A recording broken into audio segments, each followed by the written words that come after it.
Hey everyone, welcome to episode 3 of Words and Nerds podcast. My name is Danny. This is being recorded on Sunday, March 22nd, 2026. Fortunately, I had some technical issues, so that's why the video and the audio won't be synced. But okay, let's get right into it. Today we're going to talk about Crimson Desert, Game Boy Advance's 25th anniversary, new anime from this year's spring season, and more. We have our commentators joining us, Kwame. Hello. And Tragayan. Good evening. Alright, so first up, how are you guys, and what have you guys been into lately? Trying to 100% Pokopia. That's about it right now. It's the last frontier for me. Just getting real excited for the new anime season coming up. So we're about. Okay, very cool. Alright, so let's get into the world of gaming a little bit. Crimson Desert released on March 19th on all major platforms except for the Switch and Switch 2. So this game is an open-world medieval fantasy action-adventure game from Pearl Abyss. It's the Korean game studio that brought you Black Desert, the MMO. And this game sold more than 2 million copies in less than 24 hours, so it seems to be having a lot of commercial success, but it's getting some mixed reviews. So it has a 78% on Metacritic. GameRank says this: a unique open-world game with great combat, exploration, and visuals. It has some janky moments and a weak story, but it's still a fun and rewarding experience. So what do you guys think on this so far? Seems to be having more commercial success than Pokopia, but less critical success. It may have outsold Pokopia, but the reviews don't look like Pokopia's. That, and it's also Nintendo only gets the Nintendo people. So you can't get Pokopia if you're not on Nintendo. So whereas this, it's on everything. So comparing apples to star fruits there, Danny. So Okay, so it's definitely not a perfect game, but it seems to have captured a strong following, especially in the PC market. So I'm looking forward to how they do in the coming days and if there will be any fixes for the issues coming from the developer Pearl Abyss. Alright, so moving on to a special little handheld I remember. March 21st was the 25th anniversary of the Game Boy Advance.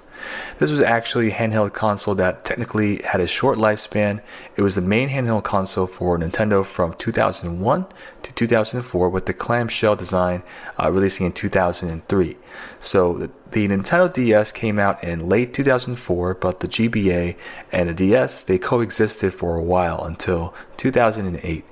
So let's look at the top 20 bestsellers, with 3 of the top 5 being Pokemon games, number 4 being Mario Kart Super Circuit, and the last place coming in at Yu-Gi-Oh! The Eternal Duelist Soul, which sold 1,700,000 copies. That's a lot of Yu-Gi-Oh! I remember playing Ruby and Sapphire. I really liked it. I'm looking here at the top list. Most of these I have not played. Wario Land 4 I did play. Kirby Nightmare and Dreamland, I do remember playing that. Honestly speaking, I think what I remember more than the actual games themselves, you just flashed yourself in the face.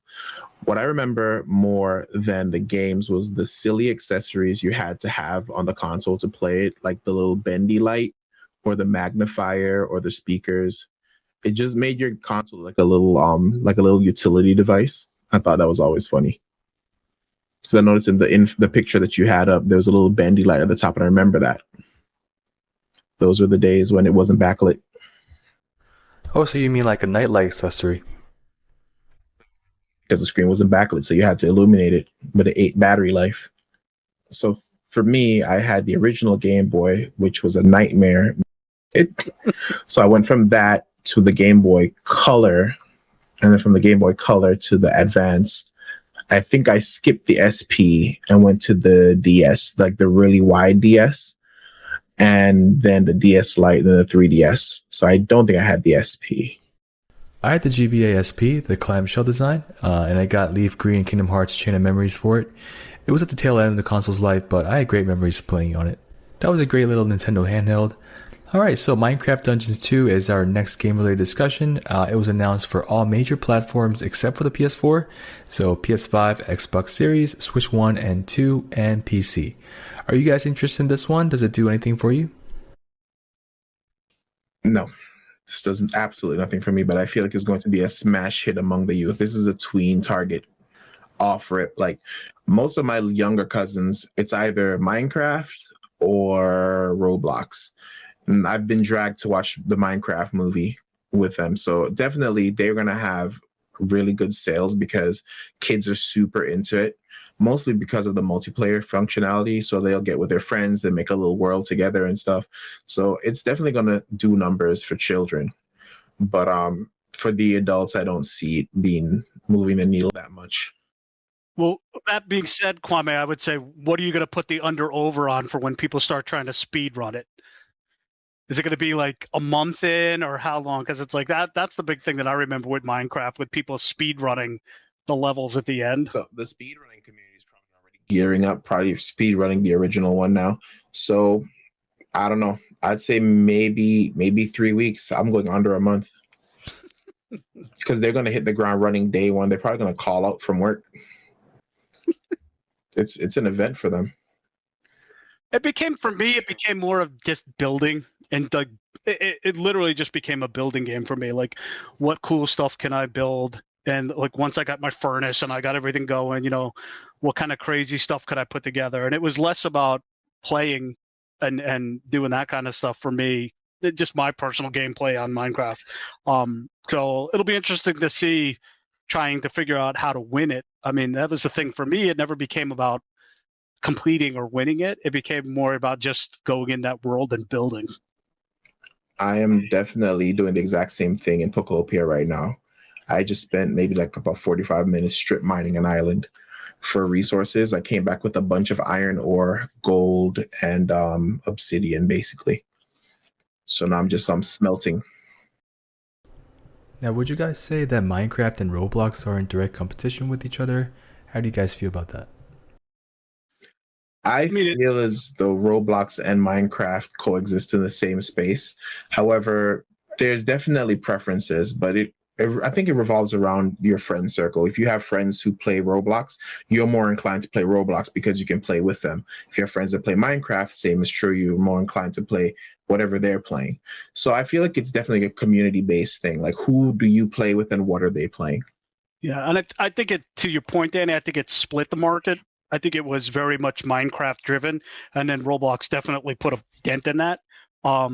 So I don't know where the split lays out, but to what Kwame was saying, it's all about who you're playing with. I feel like from a brand recognition standpoint, Roblox is definitely the Pepsi of this conversation. It's definitely Minecraft is identifiable as the original. It's also a younger audience, from my experience, that the people that grew up on Minecraft are still messing with Minecraft, whereas now, like, the younger generation, like under 10, they're more apt to go Roblox way. I've actually been seeing a lot of people streaming Roblox on like things like TikTok now, and like some cases YouTube and Steam, not Steam, Twitch. Yeah, so like I guess like, but this is more so not them playing the game as is them just like socializing. So they're just recording interactions, meeting straight random people, role playing in a way. It's not necessarily them actually playing the game. They're just using the game as a platform. Okay, so in the world of PlayStation, Sony began testing dynamic pricing in November 2025. According to PS Prices, the experiment initially covered around 50 games across 30 regions, expanding significantly to over 150 games in 68 regions by February 2026, primarily targeting European and international regions rather than the US. But now, by March, testing has entered the US market, and Warhammer Space Marine 2, for example, is $24.49 on sale on some user accounts, but on mine it is $27.99. So this is definitely not a pro-consumer move. I do not support it.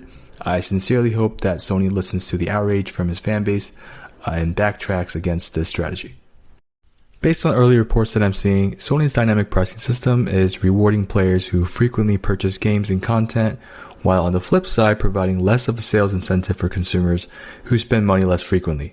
So while I do understand the concept of incentivizing your core base based on their spending behaviors, I think this is also contrary to business principles.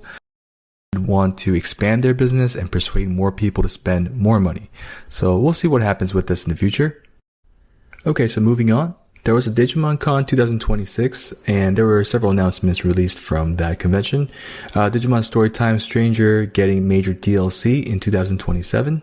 So the base game releases in July on PS5, Xbox Series, PC, Switch 1 and 2. And the free-to-play mobile game Digimon Up, it was announced, where you raise your partner Digimon.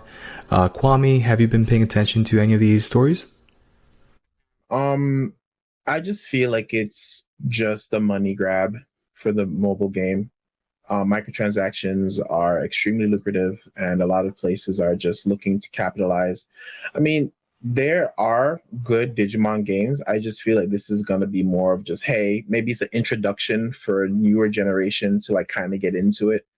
But for the people who've been with Digimon since like the 2000s, late 90s, 2000s, so I think a lot of these established brands are trying to find new ways to capture a new audience.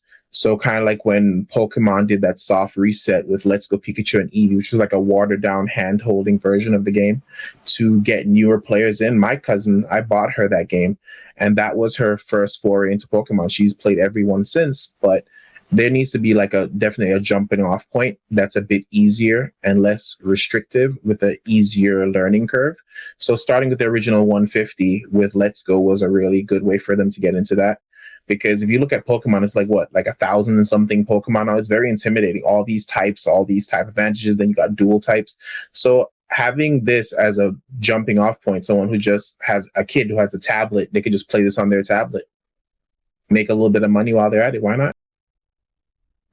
Speaking of Pokemon, I wish the Pokemon Company released Pokemon Red and Blue in the same way that they released Pokemon Let's Go Pikachu and Eevee, with the same updated graphics, but for a more traditional, faithful adaptation of Pokemon Red and Blue. Not even adaptation, like a remake, a full-on remake of it.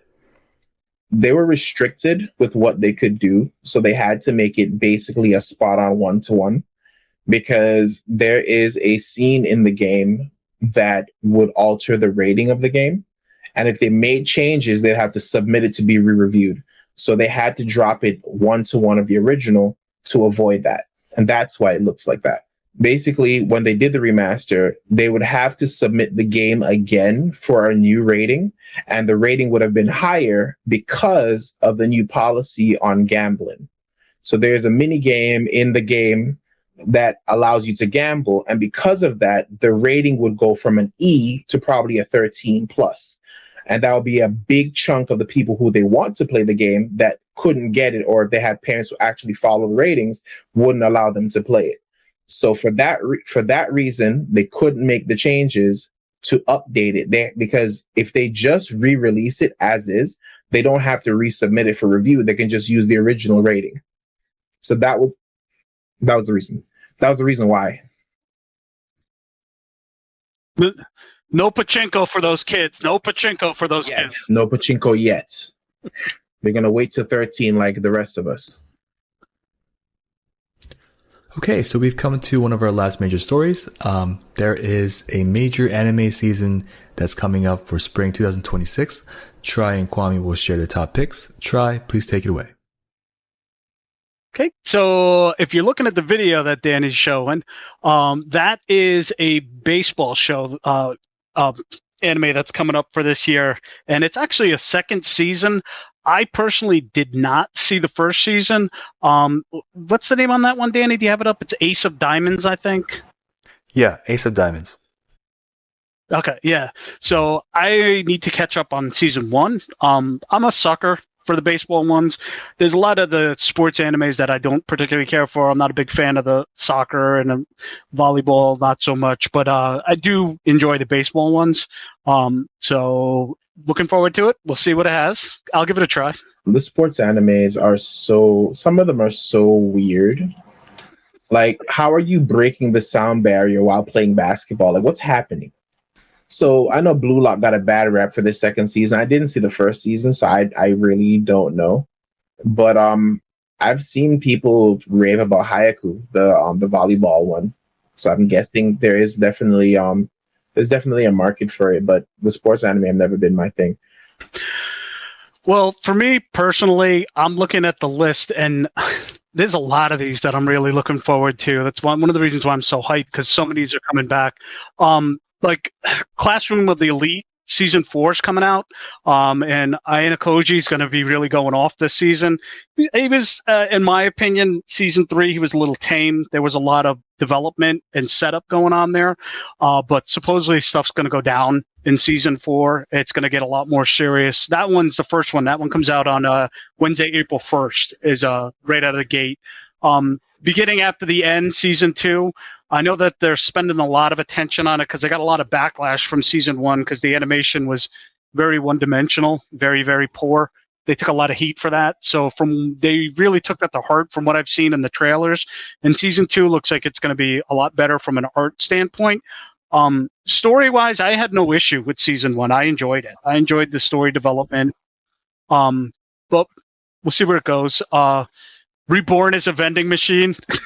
It's a personal pet peeve for me. I mean, personal favorite for me. I like the craziest isekai because isekai is getting so hammered and so overdone these days that I like it when they go and do ridiculous things. And basically, the guy died in our world and he got reborn in a fantasy world as a vending machine. So it's funny. Season 2 was definitely a drop off from season 1. So hopefully they can straighten that out for season 3. But when it first came out, just because it was so absurd, it was high on my list. I would say after season 2, mid-tier at best. Definitely not a priority for me. If you like silliness and weird, you'll enjoy it. Then you get to the one that is, for me personally, it's kind of sad because it's coming to an end, and that's Dr. Stone Science Future Part 3.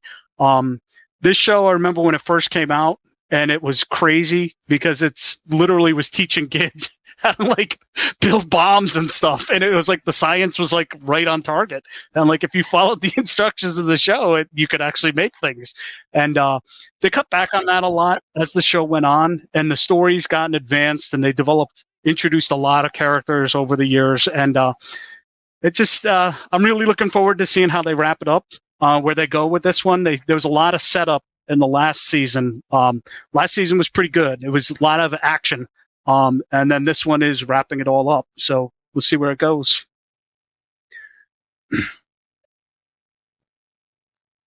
I feel like my list mirrors his pretty much spot on. I was also disappointed with the second season of Vending Machine. I'm not sure when these ones are coming back, but these would be my upcoming list to watch out for. Wrong with You is Healing Magic. I'm sure Troy can tell me when that new season is supposed to be coming out. Is that this upcoming season or later this year? Nah, I don't think it's definitely not spring. I don't even know if it's summer. It might be fall or winter. The Wrong with You is Healing Magic is definitely one. Probably Jobless Reincarnation. That one's also another good one that should be coming back maybe later this year, not necessarily the spring. The beginning after the end was really good. There were a few animation hiccups, but I don't think it was anything that really like threw the show off. So I'm not really understanding like the rage that people have had for it. And it's not Blue Lock. I mean, even like more established animes have had like dips in animation. There were some parts of the Jujutsu Kaisen new season, like Maki's fight, where she literally was just, they moved the background behind her and that was it. And that's basically the same thing they did in Blue Lock. I think they also had that same problem with One Punch Man when it came back, where instead of like having the character walk down the stairs, he kind of just like slid like Michael Jackson. So it was definitely, I feel like I'm starting to wonder if it's just like they're cutting the budget and trying to supplement with AI, if that's what's happening. I know for a fact Blue Lock, they were saying that was what was going on with that, but you can tell when they cut corners in animation. It's very apparent. You get what you pay for. And if you focus on saving money and you put an inferior product, the people who used to watch the show are going to stop. Yeah, going off of what Kwame just said, Blue Lock definitely had the PowerPoint problem. So Try, I'm looking at this list and I'm really interested in the vending machine anime. Could you explain that a little bit? What's that about? Basically, he that was in Japan and he was driving his car behind a truck that was moving vending machines, and he's been a lifelong vending machine fan. And the vending machine falls out of the back of the truck and kills him. And that's the first episode. Minor correction. I believe he was on a scooter or some type of moped. And the vending machine started to fall off, and he like reached to try and save it, and he and the vending machine went over. It landed on him, and so now he's reincarnated in the fantasy world, but he can't move, can't do anything. He can't talk because he's a vending machine. And then the funny part of it is that you can hear his inner dialogue, and that all comes through. But when he interacts with the other characters, he can only do the recordings that were put into the vending machine. So the people figure out, like, this is him saying yes and saying no, but it's just the recordings from the vending machine. And basically, he, of course, becomes OP, and they make it ridiculous. And he can change into any vending machine in history. So it's kind of like giving you the history of vending machines in Japan. I feel like that power is really in tune with his character, because in life, he was an avid vending machine expert. So he has this vast knowledge of all these different type of niche one-off vending machines. Like apparently there used to be like a Japanese firefighting vending machine that just had like a fire extinguisher and a water hose. So he turned into vending machines as needed. So at one point he had to try and defeat an enemy that was, I think it was like a fire enemy. So he turned himself into like a giant dry ice dispenser and just basically filled a pit with dry ice that basically the CO2 extinguished the flames on the enemy, and that's how they beat him. So he just has like a vending machine for everything. Like when people are hungry, he turns into like a hot food vending machine. He'll make like noodles or omelet or whatever. But he can also be used offensively as well.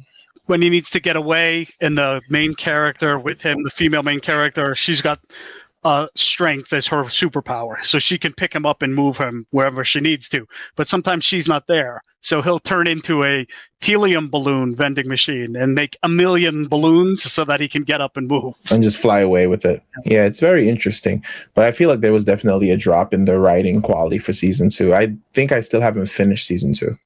Now, the one that I didn't mention that's huge, and people will make fun of us if we don't mention it, is Slime's coming back, season 4. You watch April 3rd. I'm current up to the end of season 3, so yeah, I will be watching season 4. Last season was a lot of world building and a lot of, now that he's made his country and it was establishing the country and getting people to care about it. This one seems to be, now we're going to get into a lot more action this season. So there was a lot of people standing talking. So one head talking to another head. There was a lot of this last season. And hopefully we'll get back to the action that the show was known for. So has ReZero been good? I see they're on the list here, come back in April. I think it's season 4. I haven't watched any of it. I think I maybe watched 1 or 2 episodes of season 1, and that was it. Which one?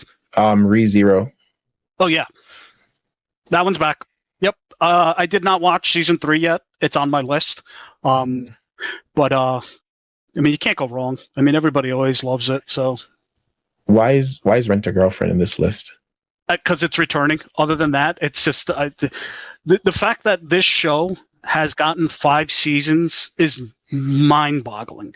The fact that this trash, it's tasteless fan service. It's just waifu of the week. It's just awful. It's not even good. And the main character, you don't like him. No one likes him.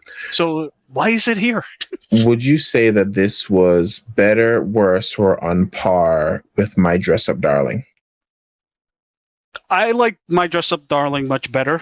But My Dress Up Darling to me was more of a, I mean, it was like an instructional video on how to cosplay. Is basically what My Dress Up Darling was. Just, and we're going to throw in this romance story underneath, but it's really about like this is everything these people do to get their makeup right, to get their costumes right, how much money they spend, how much time they spend on this. So I thought that was much more that, where this is just I'm going to rent this girl out so that I don't look like a loser, and then I fall in love with her, and then I can't tell her, and it just goes on and on and on and on. And then I run out of money and she never speaks to me again, the end. Yeah, exactly. So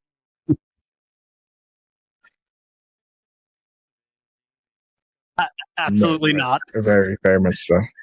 Now, we didn't talk about the 2 high dive shows. There's 2 high dive shows that are coming back, and one of them I really enjoyed, and it was kind of a chill, like farming life in another world. And it's a relaxed isekai, a guy that was sick. He was sick and in bed, and just he didn't do anything wrong in his life, and he just got he had an illness where he couldn't move or do anything. So he watched a lot of TV and stuff because that was literally all he could do. He was stuck in a bed, and when he dies, he gets reincarnated, and he meets God, and God's like, that was my bad. I kind of messed up, and you really weren't supposed to have such a bad life, so I'm going to make it up to you. So, if you had any choice, what would you want? The guy was like, well, I really liked watching farming shows. So he goes to this other world, and he becomes like a farmer, and he learns how to do all this farming by himself, but he doesn't realize he's insanely OP. And when he got reincarnated, he has to be put somewhere where he doesn't have to deal with a lot of people because he wants to live like a solitary, chill, farming life. He puts him in the most evil forest ever, but he's so overpowered with his farming skill that he makes friends with the murder wolves that live in there, and they become his dogs. And then all these people that are running into the forest to hide end up coming to work with him. And one of the running jokes is that he's the only guy, and everybody else in the town is a woman. And it's all these different hot elves and hot half vampires and hot angels and all, and it's all of them. And I'm not going to go into detail, and it's very carefully done. So it's not there's not any scenes, but it's an underlying joke that runs through it. It skirts the borders of indecency. Exactly. But it's very good. But he's completely overpowered. They have the dragons come, and the dragons are pretty funny because they're so overpowered compared to everybody else, but they want to come hang out and chill in his town because he makes all these basically fruits and vegetables and spices and stuff from our world, and he's brought them to that world, and that world's never seen it, so they don't know our apples, and they don't know our strawberries and stuff like that. So it's funny.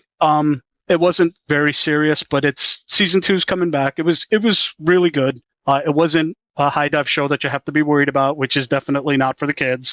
This one, I would say there's enough jokes that will go over the kids' heads, but they'll be able to watch it and enjoy it. The other one that's coming out from High Dive is the most heretical Last Boss Queen from Villainous to Savior Season 2.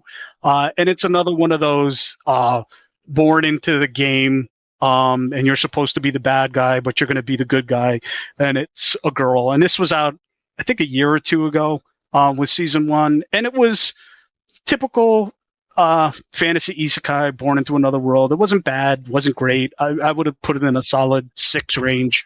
But it's coming back. It'll be interesting to see where they take the story. But those 2 are coming up. And then Ascendance of a Bookworm. That's coming back. That one, are you familiar with that one at all, Kwame? Or no, I have not seen that one. That one is another isekai. It was a librarian in Japan, and she got killed, and then she gets reborn in another world. So it's the season 3 of that. The season 2 of that kind of upset me because of, is it season 3 or season 4? But the last season kind of upset me because it's season 4. Season 3 upset me because the first 2 seasons was all about her and the relationship she had with her family and her friends. And then at the end of it, season 3, she's now got to be adopted by the monarch or the archduke or whatever it is in order to control her power before it kills her. But I'm nervous to see where they go with the storyline because her family was such an important storyline, and now she's not with her family anymore. She's going to go live with the monarch or whatever. So a little bit nervous about that, see where it goes. And then the one other one that is coming up that I wanted to mention, I really like this show from 2 years ago already. I can't believe it's been that long since it's been out. Was Wistoria, Wand and Sword. Season 1 I thought was excellent. I thought it was great. It's not an isekai. It's a straight up fantasy show. And it was it's a magic school, and all these people in school, and this one guy who's the MC in the show, he can't really use magic, but he is a total bad beep with a sword, and he's like totally overpowered, and he ends up saving all the wizards that are getting into bad situations because he can fight the monsters and all with the sword, and they can't do much with the magic. So it's just how they all have to work together.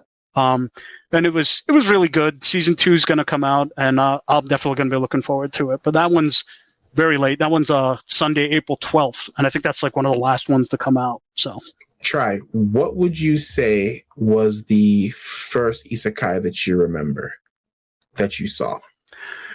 That I remember, I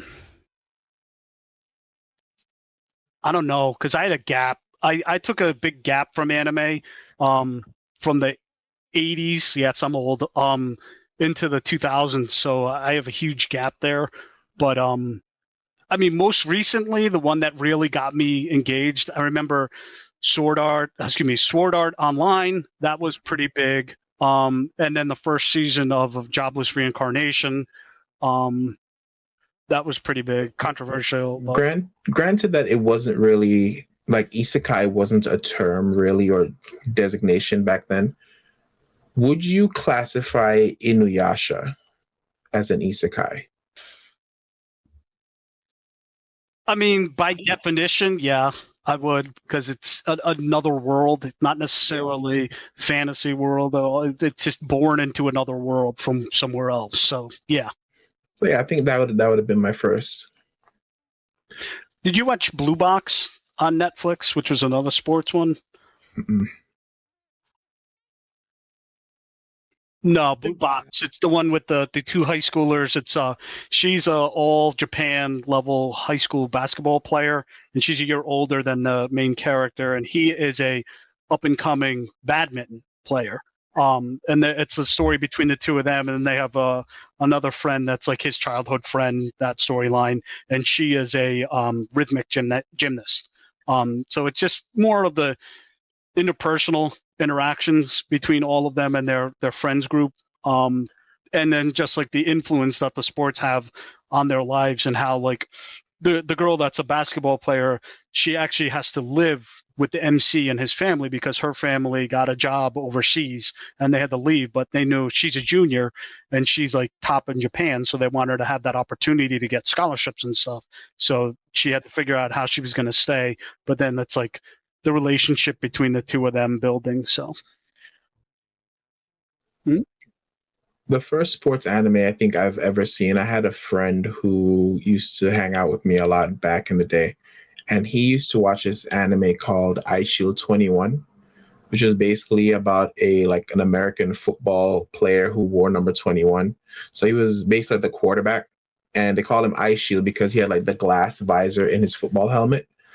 And it's basically just him like strategizing the best play, like in the moment he gets snapped the ball and everything slows down. And he's like strategizing, well, if I go this way, what happens? If I go that way, what happens? And I think that was the first sports anime I think I'd ever actually seen at the time. I don't think there's anything as early as that. That was like back in like the early 2001, it says when it started.